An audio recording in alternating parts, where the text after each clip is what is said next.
Vote আসলে উল্টাপাল্টা বুঝে কিছু ভোট নিয়ে যায়, হয়তো জিততে পারে না, এটা ঠিক, কিন্তু জিততে পারা না পারাই বড় ব্যাপার না। এখানে এমন একটা অবস্থা তৈরি হয়েছে আদমদীপ দুপচাচিয়ার যে ভোটের অবস্থা, আপনারা যদি একটু চেষ্টা করেন তাহলে বগুড়ার সবগুলো আসনের মধ্যে আমাদের আদমদীপ দুপচাচিয়া আসন সবচেয়ে বেশি ভোটে ধানের শীষ জয়লাভ করবে। এবং এটা আমরা করতে পারলে কি হবে, আমাদের একটা অধিকার প্রতিষ্ঠাতে হবে। আমরা তারেক সাহেব কাছে গিয়ে বলবো যে বগুড়া আদমদীপ দুপচাচিয়ার মানুষ আপনাকে সবচেয়ে বেশি ভোট দিয়েছে, আমাদের এলাকার উন্নয়ন আপনাকে সবচেয়ে বেশি করতে হবে, আমাদের ছেলে মেয়েদের চাকরি আপনাকে সবচেয়ে বেশি দিতে হবে। এটা বলার জন্য সুযোগ এটা কিন্তু আপনাদের হাতে ভাই, তাই না? সুযোগ দিতে হবে না।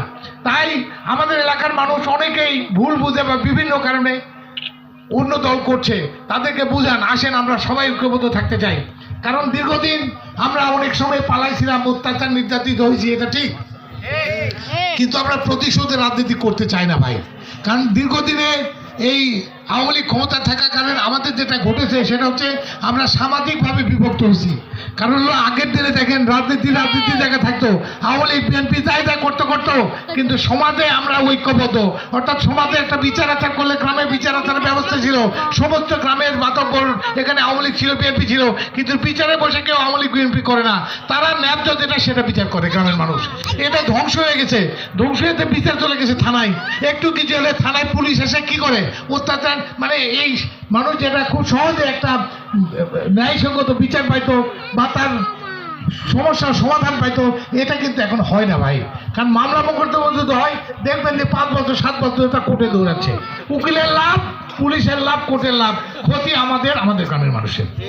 আগামী দিনে আমরা চেষ্টা করব আমাদের মতো এই গ্রামের মাতব্বর সৃষ্টি করে ছোটোখাটো ব্যাপারগুলো গ্রামেই সমাধান করা, এর জন্য কোর্ট কাছারি যাওয়ার দরকার নেই, চেষ্টা করবো আমরা। প্লাস আমরা রাজনীতির জায়গা থাকবে, আমরা এলাকায় শান্তি প্রতিষ্ঠা করতে চাই। এখানে আওয়ামী লীগ বলেন, বিএনপি বলে, জামাত, জাতীয় যাই হোক, আমরা কোনো মানুষের জন্য অশান্তি করতে চাই না, যদি আমাদের সঙ্গে তারা ইনশাল্লাহ থাকে। আমরা করার জন্য আমরা মিথ্যা মামলা খাইছি, কিন্তু আমরা এই মিথ্যা মামলা এলাকায় কোনো আওয়ামী লীগের বিরুদ্ধে ইনশাল্লাহ দেবো না, কিন্তু তারা যদি আমাদের সঙ্গে থাকে, অর্থাৎ সমস্ত লোকের শান্তি আমরা নিশ্চিত করতে চাই। কারণ একটা দেশের শান্তি তখনই ফিরে আসবে যখন ওইখানে সামাজিকভাবে আমরা ঐক্যবদ্ধ থাকবো। রাজনীতির থাকবে, কালকে আওয়ামী লীগের যদি ক্যান্ডিডেট আসে তারা আওয়ামী লীগের ভোট করবে, অসুবিধা নাই, কিন্তু সামাজিকভাবে আমরা ঐক্যবদ্ধ।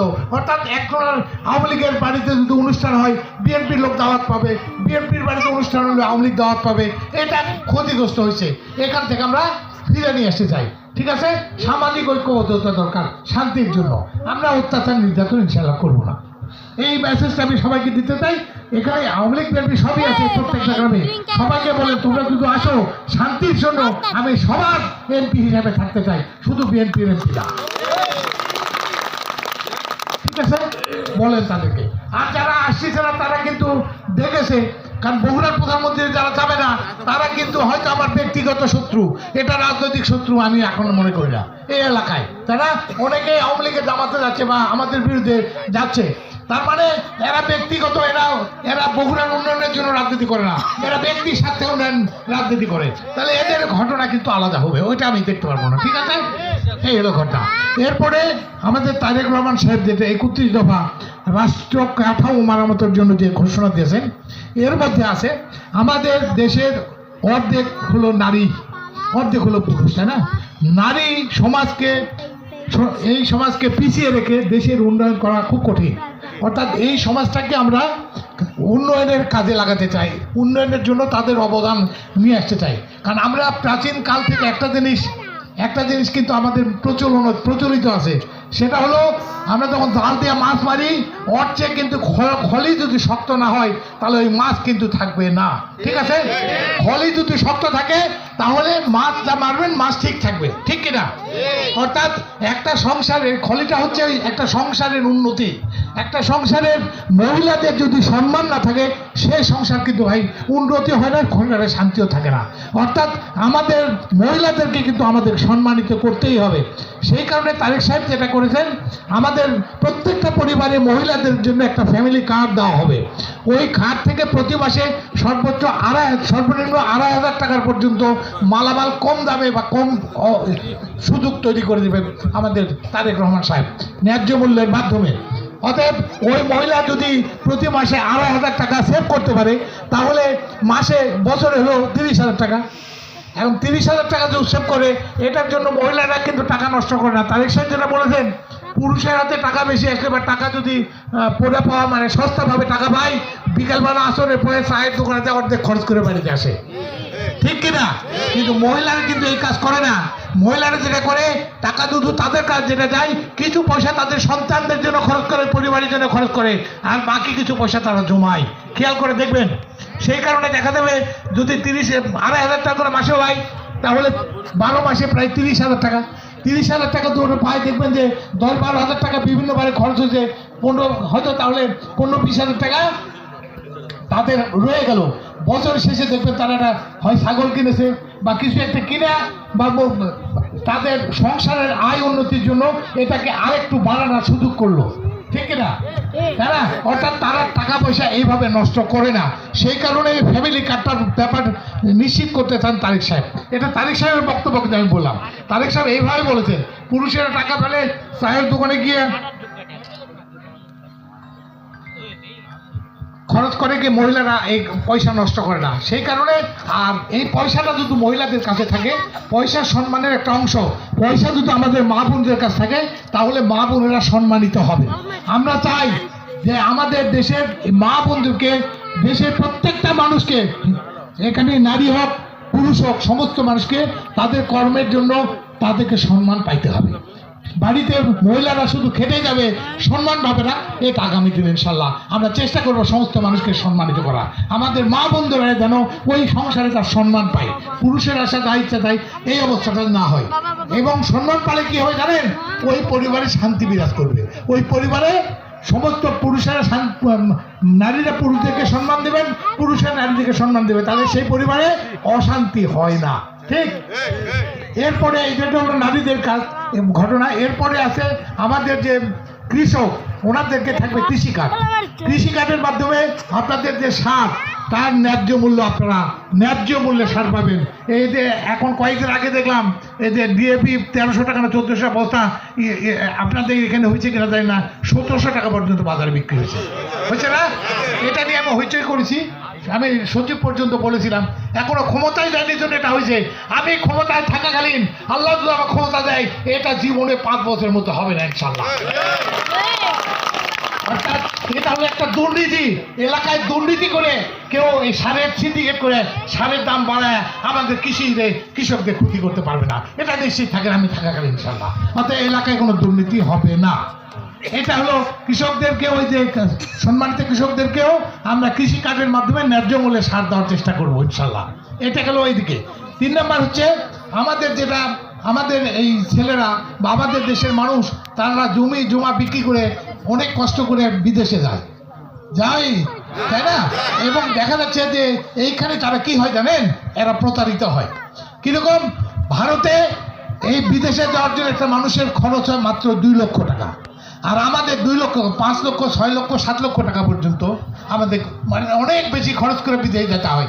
বাকি টাকাটা মিডিলম্যান বা দালালেরা খাচ্ছে, আমাদের প্রতারিত করে। কৃষকের সাধারণ এই জমি বিক্রি করার টাকা না, অনেকে জমি বিক্রি করে গেছে না, জমি বিক্রির টাকা। আগামী দিন আপনারা নিশ্চিত থাকেন, আল্লাহ যদি আমাকে সংসদ সদস্য করে, আমি সংসদে আমার গিয়েই আমি এটা নিয়ে কথা বলবো যে না, আমাদের এই সাধারণ মানুষেরা যারা বিদেশে গিয়ে কষ্ট করে কোটি কোটি ডলার আমাদের জন্য পাঠায়, দেশের আমাদের যে অর্থনৈতিক ব্যবস্থা, এরা তারা অনেক বড় অবদান রেখেছে। এই মানুষগুলো ন্যায্য মূল্যে, মানে নিশ্চিত ন্যায্য মূল্যে যেটুকু টাকা বিমান ভাড়া এবং যে আপনার যে ভিসা করতে যে টাকা লাগে, এর বেশি টাকা আমরা দালালকে দিতে পারবো না। তাদের 2 থেকে 2.25 লক্ষ টাকার মধ্যে আমাদের এই সন্তানদের ইনশাআল্লাহ বিদেশে যাওয়ার ব্যবস্থা করবে। এরপরেও আমাদের আরও কিছু সুবিধা আছে, সেটা হলো তারেক সাহেবের নির্দেশনা এটা, সেটা আমরা অন্যান্য দেশের যেমন দক্ষ শ্রমিককে পাঠাই, ভারত বা অন্যান্য দেশের যারা ট্রেনিং দিয়ে, স্কুল করে ট্রেনিং দিয়ে বিভিন্ন দক্ষ মানে কারিগরি শিক্ষা দিয়ে তাদেরকে পাঠায়। তাদের যারা বিদেশে গেছেন এর মধ্যে আছেন কিনা একটা খবর নিয়ে দেখবেন, আমাদের বাংলাদেশে যে যারা বিদেশে যায় তারা যে পরিশ্রম করে সেই পরিশ্রমের অনেক কম পয়সা পায়, ওই পরিমাণ পয়সা পায় না যারা দক্ষ শ্রমিক ওইখানে গিয়ে কাজ করতেছে। তাদের বেতন কিন্তু আমাদের ডবলেরও বেশি।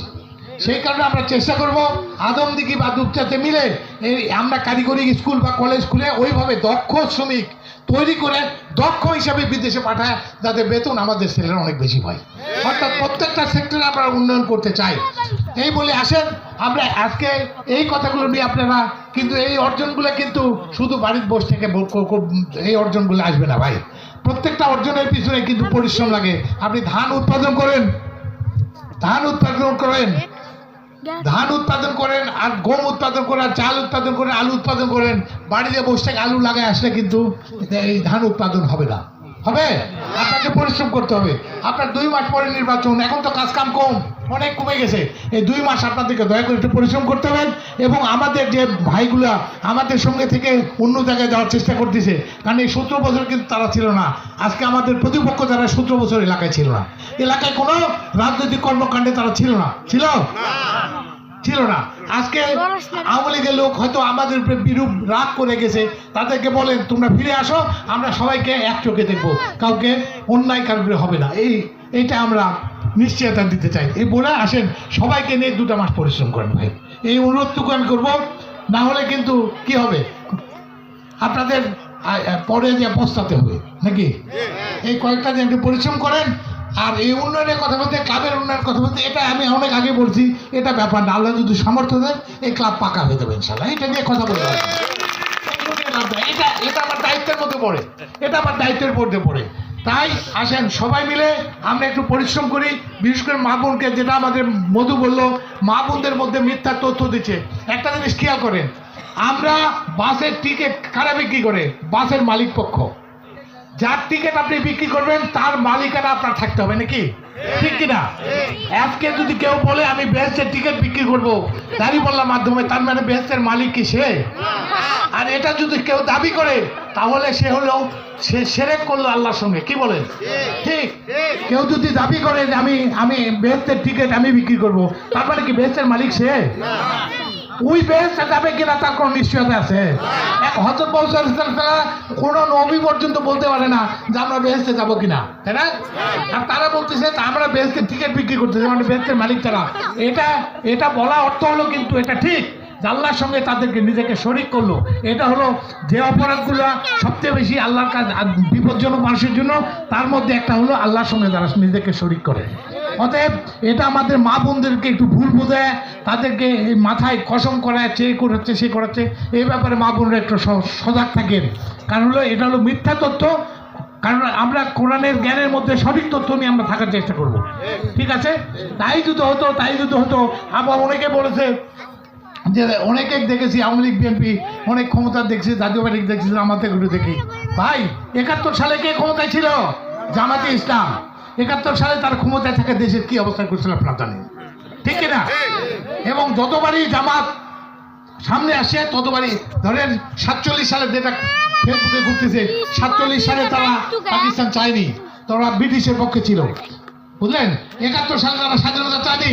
আবার 96 সালে 86 সালে সবসময় তারা সুযোগ পালে সমস্যার সৃষ্টি করছে। সেই কারণে 96 সালে বলেছিল আমরা ক্ষমতায় যাব, সিট পাইছিল 3টা গোটা বাংলাদেশে, ঠিক আছে? অতএব আমি তাদের বিরূপ বলতেছি না, কিন্তু কথা হচ্ছে যে তারা ইসলামের অপব্যাখ্যা করে আমাদের মানুষকে যেন বিপদে না ফেলে, এটা অনুরোধ করবো তাদের কাছে। আসবে, নির্বাচন চাইবে, ভোট চাইবে, অধিকার সবার আছে, কিন্তু ইসলাম সবার ধর্ম, এটা ধর্মের অপব্যাখ্যা করার অধিকার কারো নাই, ঠিক কিনা? তাই এই ব্যাপারে সজাগ থাকার জন্য আমরা উদাত্ত আহ্বান জানাবো। এই জানে এবং গোটা আমি চাই যে উজ্জ্বলতা তিতলা, এটা আমাদের আমরা আদমদিঘি গোটা ইউনিয়ন, আদমদিঘি সান্তার স্বাধীনগ্রাম, এটা আমরা একটা পরিবারের মতো মনে করি। সেই কারণে আপনাদের দায়িত্ব, কারণ এখান থেকে আদমদিঘি আমার বাড়ি হলো 2.5 কিলোমিটার 3 কিলোমিটার দূরে, তাই না? আজকে আপনি আমাকে চিনেন, অর্থাৎ আপদ বিপদ মুসিবতে যখনই আমাকে দেখবেন তখনই আমরা সহায়তা পাবো ইনশাল্লাহ। এই বলে আপনাদেরকে অনুরোধ করবো, উজ্জ্বলতা তিতলার সবাইকে একটু চেষ্টা করেন, সবাইকে এখানে যেন ধানের শীষে বাইরে কোনো ভোট না যায়, তাই না? একটু চেষ্টা করেন, 2 মাস পরিশ্রম করেন, ইনশাল্লাহ আগামী 5 বছরের শান্তি থাকার চেষ্টা করব। এই বলে আমি আমার বক্তব্য শেষ করছি। খোদা হাফেজ, আসসালামু আলাইকুম। শহীদ জামান রোগদের সাথে খালেদা জিয়া জিন্দাবাদ, তারুণ্য তার জিন্দাবাদ। আসসালামু আলাইকুম।